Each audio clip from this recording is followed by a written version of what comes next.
කොහොමද? ඉතින් ඔන්න සිංහල අලුත් අවුරුද්ද ළඟම එන හින්දා මං හිතුවා මේ වීඩියෝ එකෙන් අපේ ගොඩක් ගෙවල් වල සිංහල අලුත් අවුරුද්දට හදන පුංචි රස කැවිල්ලක් හදන්න ඕනේ කියලා. ඉතින් කිරි ටොෆි තමයි මං හදන්න යන්නේ. මං මේ කිරි ටොෆි හදන්න මීට කලින් try කරලා තියෙනවා. හැබැයි මට ඒකේ පදම හිතපු තරම් හොඳ විදියට ආවේ නෑ. ඒ නිසා මං හිතුවා මේ පාර ටිකක් අලුත් අවුරුද්දට කලින් මේක හදන්න try කරන්න ඕනේ කියලා.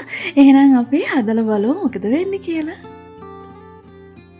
මුලින්ම කිරි ටොෆි හදන්න මම භාජනයක් අරගෙන ඒකට ටින් කිරි, ඒ වගේම වතුර, ඒ වගේම සීනි එකතු කරගන්නවා. මම මේ වතුර එකතු කරගත්තේ ටින් කිරි භාජනයේටම වතුර ටික දාගෙන ඒක හොඳට ඉතුරු ටින් කිරි ටිකත් එක්ක මික්ස් කරලා තමයි මම එකතු කරගත්තේ. දැන් ඊට පස්සේ මේක හොඳට මික්ස් කරලා ලිපේ තියාගන්න ඕන. ඉතින් ඔන්න දැන් මේක ලිපෙන් තිබ්බට පස්සේ වෙන කොහෙවත් යන්න හදන්න එපා. ළඟටම වෙලා හරි ආදරෙන් මේක එක දිගට හැඳිගගා ඉන්න ඕන ඉවර වෙනකම්ම.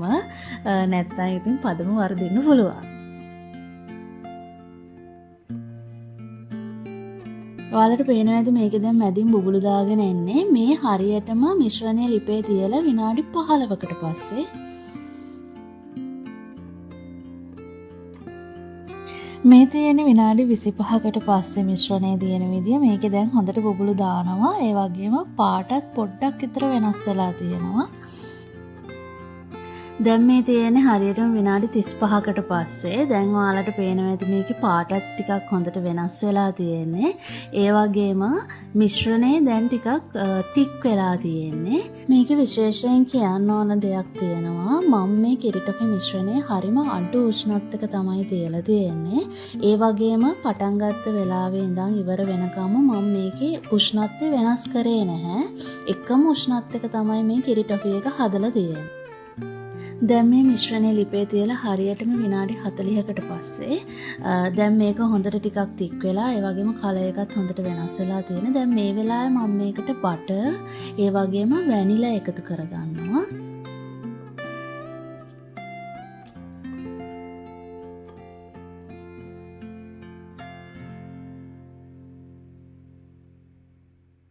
දැන් මම මේකට කජු ටික එකතු කරගන්නවා. මේකේ ඉතින් ඔයාලා කැමති නැත්නම් එකතු නොකර වුණත් ඉන්න පුළුවන්. ඒ වගේම ඔයාලා කැමති නම් මේකට කජුත් එක්කම මුද්දරස් පලන් ටිකකුත් එකතු කරගන්න පුළුවන්. දැන් මේ තියෙන මිශ්‍රණය ලිපේ තියලා හරියටම විනාඩි 45කට පස්සේ ඔයාලට පේනවා ඇති දැන් මේක හොඳට උක්කු වෙලා තියෙන්නේ.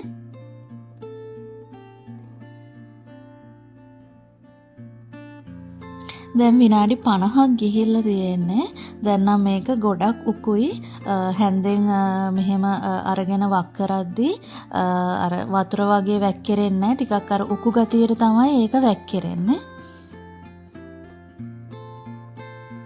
අපි කිරි ටොෆි මිශ්‍රණය කොච්චර තික් වෙලාද කියලා කිව්වොත් දැන් අර ටිකක් කලවම් කරද්දී අතට දැනෙනවා. මොකද එන්න මේක ටිකක් අර ඝන වෙනවානේ.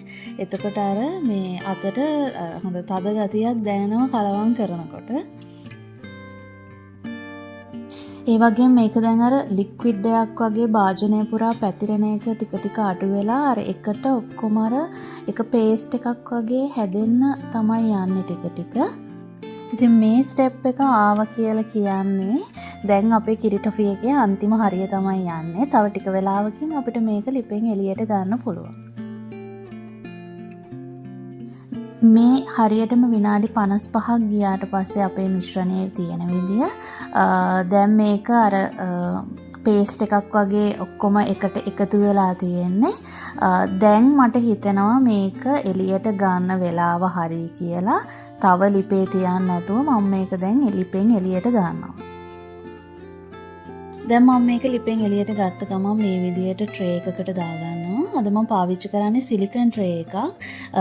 එනට ඔයාලට සිලිකන් ට්‍රේ එකක් ඕනේ. මේක තමන් කැමති ට්‍රේ එකක. ඉස්සෙල්ලා හැබැයි බටර් ටිකක් ගාගෙන ඒක රෙඩි කරලා තියන්න ට්‍රේ එක.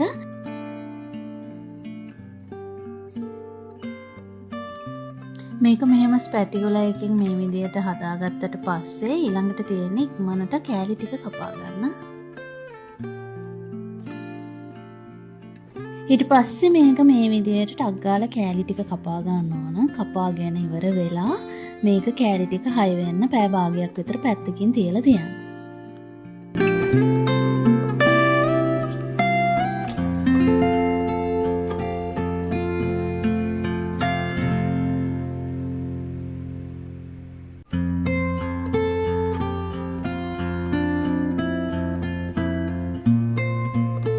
ඉතින් අන්න මෙන්න මෙහෙම තමයි මගේ කිරි ටොෆි ටික ආවේ. මේ පාර නම් හරියටම හරි ගියා. එක පාරක් නම් මං කිව්වා වගේ මට හරියට ආවේ නෑ. හැබැයි ඉතින් උත්සාහය අතෑරියේ නෑ. එහෙම තමයිනේ. එක පාරක් හරියට ආවේ නැහැයි කියලා අතාරින්න නරකයි. දිගටම try කරන්න ඕන. එතකොට තමයි හරි result එකක් එන්නේ. ඉතින් ඔයාලා try කරලා බලන්න මේ පාර සිංහල අලුත් අවුරුද්දට මේ විදියට කිරි ටොෆි හදන්න. එහෙනම් ඉතින් ඊළඟ දවසේ මේ විදියම වීඩියෝ එකකින් හම්බ වෙනකන් ගිහිල්ලා එන්න.